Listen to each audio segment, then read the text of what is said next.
찬송가 288장 예수를 나의 구주 삼고를 작사한 이 페니 크로스비라고 하는 찬송가 작사가가 있습니다. 그는 이 세상에 태어난 지 불과 6주 만에 이 잘못된 치료로 인해서 앞을 볼 수 없는 그런 병에 걸리게 되었습니다. 그래서 평생을 앞을 볼 수 없는 채 그렇게 살 수밖에 없었던 것이죠. 이 평생 앞을 보지 못했던 이 페니 크로스비는 그런 자신의 불행한 인생을 원망하지 않았습니다. 오히려 이렇게 고백을 했다고 합니다. 세상에서 처음으로 보게 될 얼굴이 주님의 얼굴이라는 것이 얼마나 큰 축복인지 모릅니다. 이 페니 크로스비는 그러한 신앙 고백으로 무려 8,000곡이 넘는 찬송시를 썼고, 그 중에 오늘날까지 지금도 수많은 크리스천들이 좋아하고 또 찬송하는 그런 노래들을 많이 쓴 작사가입니다. 예를 들면 이런 노래가 있습니다. 주의 음성을 내가 들으니, 이런 찬양이 있고, 오 놀라운 구세주 예수 내 주, 이런 찬송가가 있습니다. 더 부르고 싶지만 우리 설교 같이 들을 수 있도록 하겠습니다. 이런 아름답고 정말 소중한 찬송시들을 많이 작사한 그런 사람으로 알려져 있습니다. 치유할 수 없는 정말 상실로 시작된 그런 불행한 인생이었지만 하나님께서는 그녀가 입고 있는 애통의 모든 옷들을 벗겨주시고 오히려 찬양과 기쁨의 옷을 입히셨다라는 사실을 우리가 그녀의 간증을 통해서 발견할 수 있습니다. 오늘 본문인 시편 30편은 바로 다윗의 노래입니다. 다윗 역시 그의 인생 가운데 깊은 고통과 절망을 경험했습니다. 예상하지 못한 위기와 슬픔이 그의 삶에 덮쳐왔지만 그는 그 자리에서 여전히 나는 하나님을 찾고 하나님께 나아가고 또 자신의 삶을 향하신 하나님의 뜻을 붙들면서 오늘 본문 11절에서 이렇게 고백을 했습니다. 주께서 나의 슬픔이 변하여 내게 춤이 되게 하시고 나의 모든 애통을 변하여 기쁨이 되게 하셨다라고 그렇게 말씀하고 있습니다. 과연 다윗, 그에게 어떤 일이 있었기에, 과연 그의 신앙이 어떠했기에 자신의 현실을 초월하는 듯한 이런 놀라운 고백을 하나님 앞에 드릴 수가 있었던 것일까요? 다윗이 믿은 하나님, 그리고 오늘 우리가 믿는 그 하나님은 모든 절망을 기쁨으로 바꾸시고 모든 슬픔을 감사와 찬양으로 바꾸시는 능력의 하나님이십니다. 과연 다윗은 자신의 삶에 허락하신 그 은혜 앞에서 그가 어떻게 하나님 앞에 응답하고 반응했는지 우리가 이 말씀을 통해 그 다윗의 신앙을 함께 나누어 볼 수 있기를 바랍니다. 먼저 첫 번째입니다. 하나님의 도우심을 간구할 때 슬픔이 기쁨으로 바뀔 수 있습니다. 우리 모두는 신앙생활을 하고 있습니다. 이 신앙생활을 한다는 것이 무엇일까요? 신앙생활은 그 본질적으로 그 가장 중요한 핵심이 바로 변화입니다. 우리가 잘 알고 있는 이 사자성어 가운데 전화위복이라고 하는 말이 있습니다. 재앙이 바뀌어서 오히려 복이 된다라고 하는 그런 말입니다. 신앙생활을 한다는 것은 바로 전화위복과 같습니다. 희망이 사라진 인생, 사방이 가로막힌 현실, 인간적으로는 불가능한 조건들만 놓여진 삶. 하지만 하나님이 함께 하시고 개입하시면 그런 모든 어두움이 빛으로 바뀌어지고 절망이 감사가 되고 슬픔이 찬양으로 변화되는 것입니다. 이러한 변화가 신앙생활을 통해서 얻을 수 있는 가장 큰 유익이고 복이라고 이야기할 수 있는 것이죠. 사도 바울은 로마서 4장 17절 말씀을 통해 믿음의 조상 아브라함에 대해서 이렇게 소개를 하고 있습니다. 기록된 바 내가 너를 많은 민족의 조상으로 세웠다 하신 것 같으니 그가 믿은 바 하나님은 죽은 자를 살리시며 없는 것을 있는 것으로 부르시는 이시니라. 믿음의 조상 아브라함이 가지고 있었던 신앙 고백입니다. 아브라함은 신앙의 대상이신 그 하나님을 향해 하나님은 죽은 자를 살리시는 하나님이십니다. 없는 것을 있는 것으로 부르시는 하나님, 모든 인생의 불가능을 가능함으로 바꾸시는 전능하신 하나님, 능력의 하나님으로 믿었다라고 이 사도 바울이 로마서의 말씀을 통해 이 아브라함의 믿음을 증언하고 있는 것이죠. 신앙생활이란 바로 이런 것입니다. 하나님이 주도하시고 하나님께서 이루어 가시는 변화를 늘 삶에서 체험하고 그 사실을 믿음으로 고백하고 감사와 찬양을 올려드리는 것, 바로 그 삶이 신앙생활이라고 할 수 있습니다. 구약 학자들에 의하면 오늘 본문인 이 시편 30편은 다윗이 젊은 시절에 쓴 시가 아니라 다윗 인생 말기에 이제는 하나님 앞에 부르심을 받게 될 그때에 쓴 시로 추정하고 있습니다. 다윗이 자신의 인생 끝자락에서 자신의 삶의 모든 여정들을 돌아보며 고난 가운데 역사하신 그 하나님을 이 노래를 통해서 고백하고 있다는 것이죠. 우리가 다윗이라고 하는 인물을 떠올려 보시면 어떻게 상상이 되십니까? 다윗, 어떤 이미지가 떠올리십니까? 굉장히 용맹스럽고 굉장히 당당하고 언제나 승리를 이끄는 전쟁터의 지휘관, 정직하고 겸손한 왕, 지혜로운 통치자, 이런 이미지들을 우리가 얼마든지 생각해 볼 수 있을 것입니다. 그러나 성경은 우리가 가지고 있는 그런 이미지, 이 다윗의 이미지 이면에 더 구체적인 모습에 대해서 우리에게 말씀해 주고 있습니다. 다윗 역시 결코 완벽한 인물이 아니었고 오히려 우리와 다르지 않는, 때때로 우리보다 더 무거운 짐을 지고 살아야 했던 참으로 연약한 사람이라는 사실을 이 다윗의 많은 시편들을 통해서 우리에게 여실히 보여주고 있습니다. 다윗의 인생은 위기의 연속이었습니다. 전쟁터에서 그는 수많은 이 죽음의 그림자 앞에 맞서야만 했습니다. 또한 이 사울 왕의 시기와 미움으로 무려 10년 동안이나 그는 추격을 당했습니다. 사무엘상 21장 말씀 보게 되면 사울은 이 다윗을 잡아서 죽이기 위해 수천 명의 군대를 이끌고 그를 추격했다고 이야기합니다. 이 다윗은 이 사울의 추격에서부터 도망치기 위해, 살기 위해 어디로 도망을 쳤냐면 블레셋 땅으로 도망친 거예요. 그런데 거기에서도 이 죽음의 위협을 느낄 수밖에 없었습니다.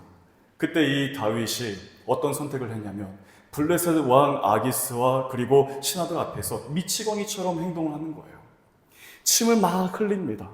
그래서 이 수염 전체에 침이 범벅이 되는 거예요. 그 상태로 문을 손으로 박박박 긁습니다.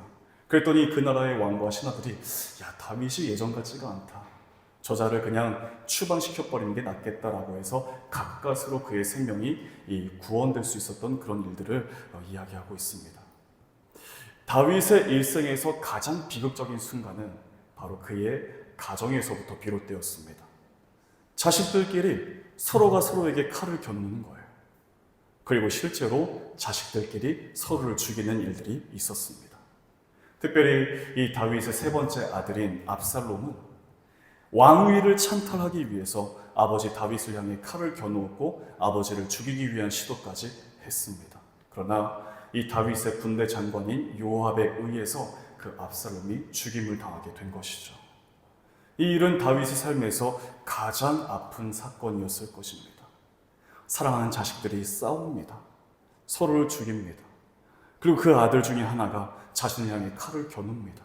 그 아들을 잃었던 아버지의 심정이 어땠을지 우리는 감히 짐작하기조차 어렵습니다. 뿐만 아니라 이 다윗은 자신의 죄로 인해 큰 슬픔을 겪어야만 했습니다. 역대상 21장 말씀 보게 되면 다윗이 인구조사를 감행한 것에 대해서 기록해주고 있습니다.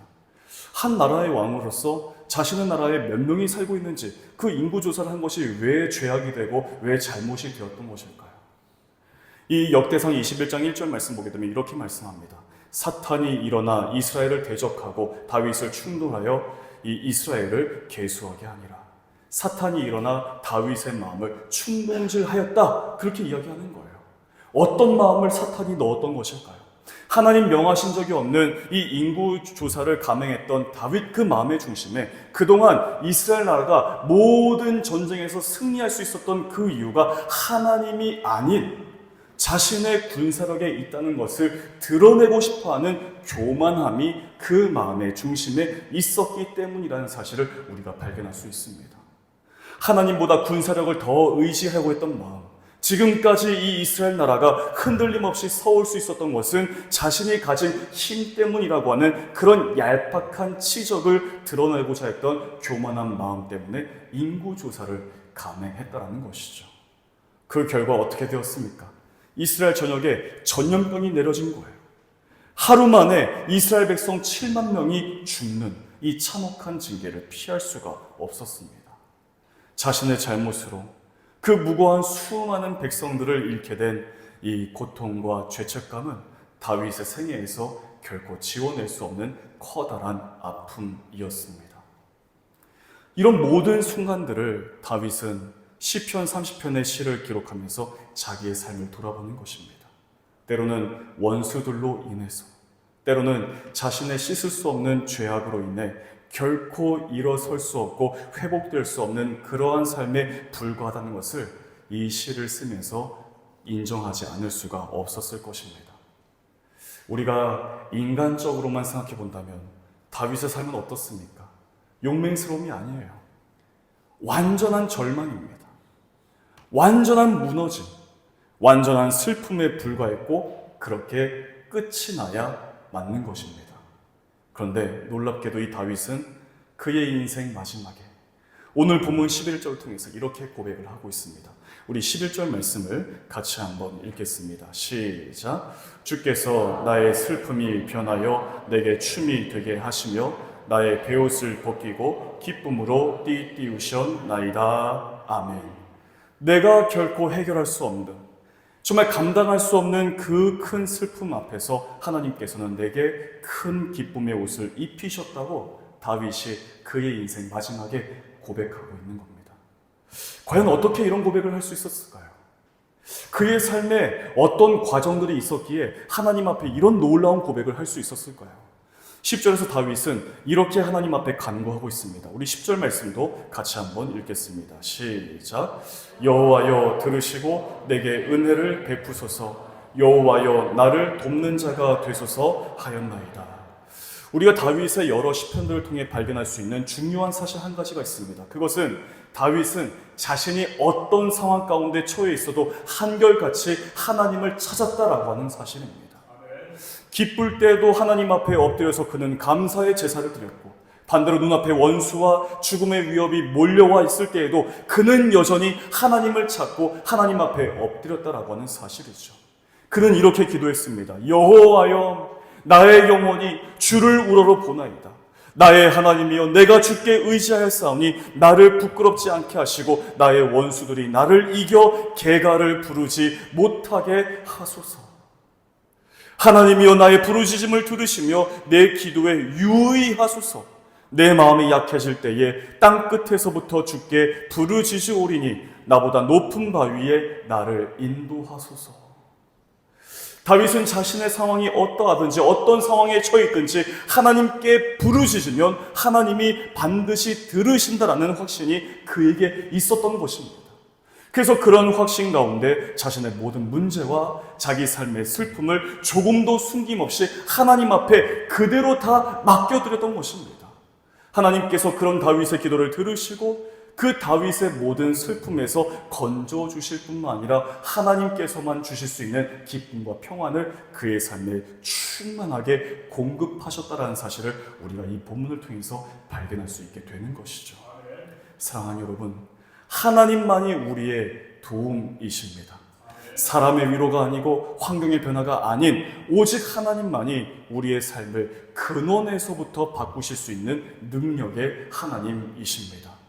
혹시 지금 해결할 수 없는 문제, 감당해낼 수 없는 슬픔이 우리 가운데 있으신가요? 그래서 마치 우리의 매일의 삶이 전쟁터에 놓여진 것처럼 그러한 삶을 사시는 분들이 계십니까? 그렇다면 다윗처럼 하나님을 찾으시기 바랍니다. 하나님을 찾고 그 하나님께 우리의 모든 것을 숨김없이 맡겨드리실 수 있기를 바랍니다. 그래서 그럴 때에 하나님께서 우리의 모든 눈물을 닦아주시고 애통의 무거운 옷들을 벗겨주시고 다윗에게 그러하셨던 것처럼 우리에게도 춤과 기쁨의 옷을 입히실 줄로 믿습니다. 이러한 놀라운 은혜가 우리 모두의 삶에 충만하시기를, 그래서 이 다윗의 고백이 우리 모두의 고백 되시기를 주의 이름으로 축복합니다. 두 번째로 다윗은 잠잠하지 않고 주를 찬송할 것을 결단하고 있습니다. 다윗은 이 11절을 통해서 주께서 나의 슬픔이 변하여 내게 춤이 되게 하셨다.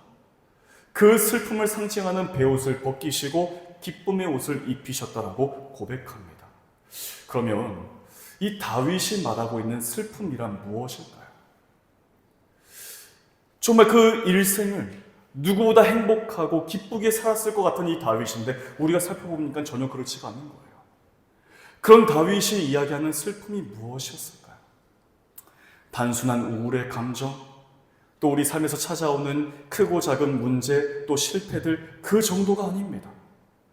다윗의 인생 전체를 돌아볼 때 그 슬픔은 완전한 절망, 철저한 무너짐, 인간으로서는 감당해낼 수 없는 커다란 아픔을 의미하고 있습니다.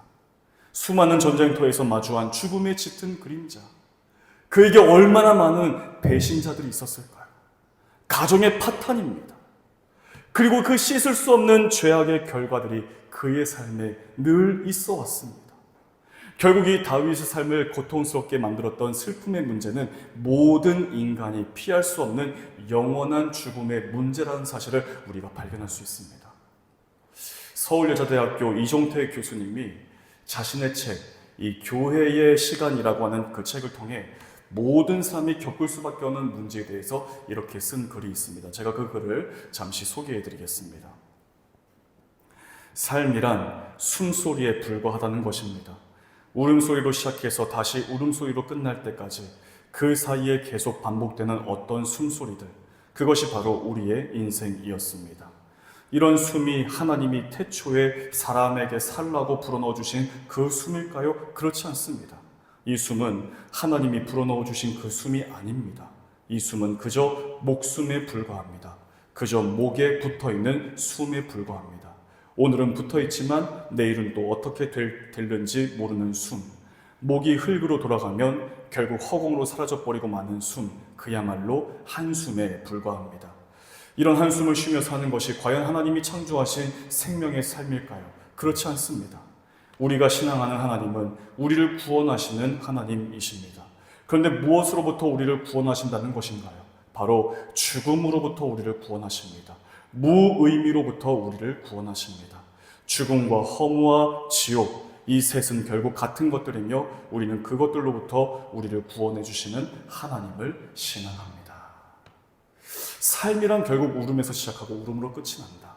짧은 숨소리에 불과하다. 오늘 붙어있는 이 숨이 내일 어떻게 될는지 알 수 없다. 그저 목에 붙어있는 목숨일 뿐이다. 그래서 우리 인생은 결국 한숨뿐이다. 이것이 다윗이 경험했던 그의 삶의 실존의 무게였습니다. 아무리 큰 권력을 쥐고 있고 아무리 막대한 부를 누린다 해도 모든 사람은 언제나 죽음과 허무 앞에서 연약할 수밖에 없는 것이죠. 그러나 이 다윗은 그가 전혀 예상하지 못한 전혀 다른 길을 발견했습니다. 그 길은 바로 하나님이라고 하는 생명과 승리의 길을 그의 인생 마지막에 그가 발견해낼 수 있었다라는 사실이죠. 그래서 다윗은 자신의 절망과 그 아픔을 숨기지 않고 그대로 하나님께 토해내는 것입니다. 때때로 탄식하기도 하고 때때로 눈물을 흘리기도 하고 솔직하게 자신의 감정을 숨김없이 그대로 다 하나님 앞에 내어드렸습니다. 그리고 그때 하나님께서 그의 슬픔을 춤으로, 그의 애통을 기쁨으로 바꿔주셨습니다. 사람이 가진 힘으로는 결코 벗어날 수 없는 그 죽음과 허무의 자리에서 하나님께서는 그동안 다윗이 볼 수 없던 생명과 구원의 길을 그에게 허락해 주셨다는 사실입니다. 그래서 시편 13편에서 다윗은 이렇게 하나님 앞에 기도합니다. 오 여호와여, 얼마나 더 나를 잊고 계시겠습니까? 영원히 그리하시렵니까? 주의 얼굴을 얼마나 더 내게서 감추시겠습니까? 언제까지 내가 걱정해야 하며 언제까지 내가 슬퍼해야 합니까? 도대체 얼마나 더 내 적들이 내 위에 있겠습니까?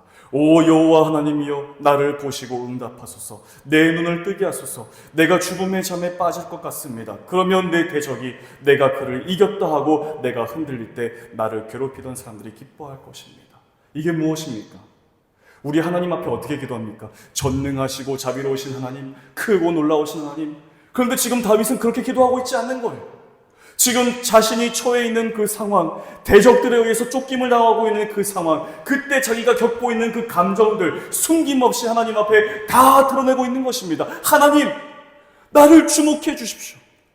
하나님, 내가 이토록 마음이 너무나 괴롭습니다. 왜 내 기도에 응답하시지 않습니까? 하나님 도와달라고.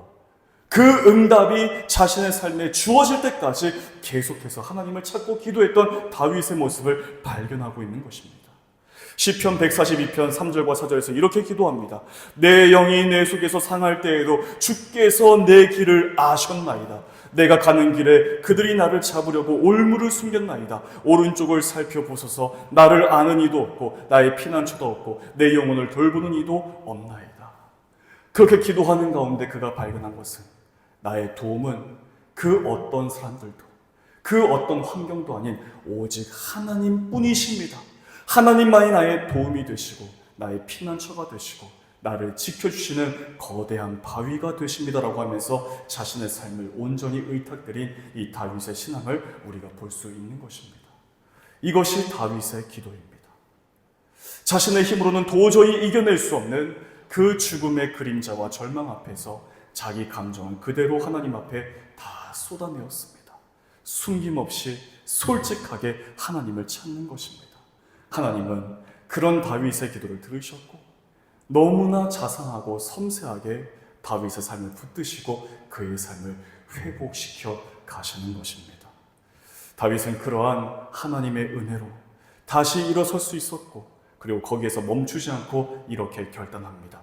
우리 12절 말씀을 우리 함께 읽어보겠습니다. 시작. 이는 잠잠하지 아니하고 내 영광으로 주를 찬송하게 하심이니 여호와 나의 하나님이여 내가 주께 영원히 감사하리이다. 아멘. 우리말 성경은 이렇게 번역합니다. 그러므로 내가 가만히 있지 않고 끝까지 마음으로 주를 찬양하겠습니다. 오 여호와 내 하나님이여 내가 영원히 주께 감사를 드립니다. 다윗의 고백, 다윗의 결단입니다. 하나님께서 나의 모든 절망에서 건져내셨으니 나는 이제 더 이상 침묵하지 않고 더 적극적으로 하나님 앞에 나아가 영원히 감사와 찬양으로 살겠습니다. 사랑하는 여러분, 이제 우리입니다. 우리가 왜 발레하니 교회로 부름을 받았을까요? 우리는 모두 다윗처럼 슬픔이 기쁨으로 바뀌어진 은혜의 사람들입니다. 이 땅을 살아가는 사람이라면 누구나 크고 작은 그런 무거운 짐들을 안고 살아갑니다. 다른 사람들이 보기에는 그 문제가 별것 아닌 것 같고 작아 보일 수 있습니다. 그러나 내게는 감당해내기 힘든 삶의 무거운 짐인 것이죠. 우리 모두는 근본적으로 영원한 죽음과 절망에 빠질 수밖에 없는 존재에 불과했습니다. 그런 우리를 하나님께서 버려두지 않으시고 독생자 예수 그리스도를 우리를 위해서 이 땅 가운데로 보내신 것입니다. 십자가에서 흘리신 보혈로 우리를 건져내시고 구원하실 뿐만 아니라 영원한 생명과 그 생명을 소망하는 그 가운데에서 영원한 기쁨과 생명으로 이끄셨습니다. 이것이 복음입니다. 영원한 죽음, 영원한 절망, 영원한 어둠에서 예수님의 십자가의 은혜로 영원한 생명, 영원한 기쁨, 영원한 빛으로 우리가 인도함을 받게 된 것. 바로 이것이 우리가 감사와 찬양을 멈출 수 없는 이유라고 하는 사실이죠. 이제 우리는 예배를 마치고 우리 각자의 삶의 현장으로 다시 돌아갑니다. 그러나 그냥 돌아가는 것 아닙니다. 하나님 함께 하시는 삶, 그래서 살아볼 만한 인생, 넉넉히 승리를 고백하는 삶으로 나아가는 것입니다. 다윗의 고백처럼 나는 더 이상 잠잠하지 않겠다. 나는 주를 찬송하고 내가 주께 영원히 감사를 고백하며 살겠습니다라고 하는 믿음으로 다시 우리는 우리의 삶의 현장으로 돌아가야 하는 것입니다. 그렇게 하나님과 함께 살아갈 때 하나님께서 공급하시는 더욱 큰 기쁨과 감사가 우리 삶에 넘쳐나게 될 줄로 믿습니다. 사랑하는 여러분, 우리에게는 찬양할 이유, 감사하지 않을 이유가 없습니다. 우리는 구원받았기 때문에 그렇습니다. 그 구원은 오늘 본문이 표현해주고 있는 것이죠. 슬픔이 춤으로 바뀌었다. 애통이 기쁨의 옷을 입게 되었다. 그게 우리의 구원이고 우리의 찬양과 우리의 감사할 이유인 것입니다.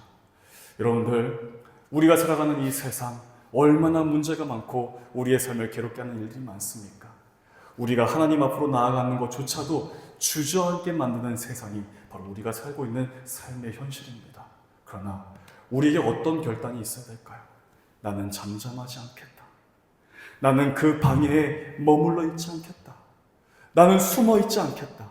오히려 더 적극적으로 하나님 앞에 나아가 찬송과 영원한 기쁨과 영원한 감사를 올려드리며 하나님과 함께 살겠다. 바로 그 고백, 이 다윗의 고백이 우리의 결단이 되어야 하는 것입니다. 그리고 그렇게 한 주간 살아갈 때 우리의 삶에 더 큰 기쁨이 가득해서 다시 발리하님 교회 공동체로 함께 모여 온 공동체가 하나님을 예배할 그날을 소망하면서 다시 이곳에 모여 우리 하나님을 예배하는 것입니다. 그러다가 우리 모두는 영원한 본향으로 돌아가게 되는 것이죠. 이 얼마나 기쁜 삶이고 얼마나 의미 있는 삶일까요? 이 사실을 기억하면서 언제나 하나님과 함께 살아가는 모든 성도들 다 되시기를 주의 이름으로 간절히 축복합니다. 기도하겠습니다. 우리의 모든 것 되신 하나님, 우리의 삶의 처음과 나중을 다 아시고 우리를 지키시는 하나님, 다윗이 하나님 앞에서 그 모든 슬픔이 변하여 춤이 되고 기쁨의 옷을 입혀주신 것을 고백한 그 고백이 우리 모두의 고백 되기를 원합니다. 우리의 삶과 언제나 함께 하시는 하나님을 늘 믿음으로 바라보며 의지하며 살게 하시고 하나님의 선하신 손길과 인도하심을 따라 오직 믿음으로 살아가는 저희들 다 되게 하여 주시옵소서. 우리의 삶과 함께 하시고 승리의 걸음을 걷게 하시는 우리 주 예수 그리스도 이름으로 간절히 기도하옵나이다. 아멘.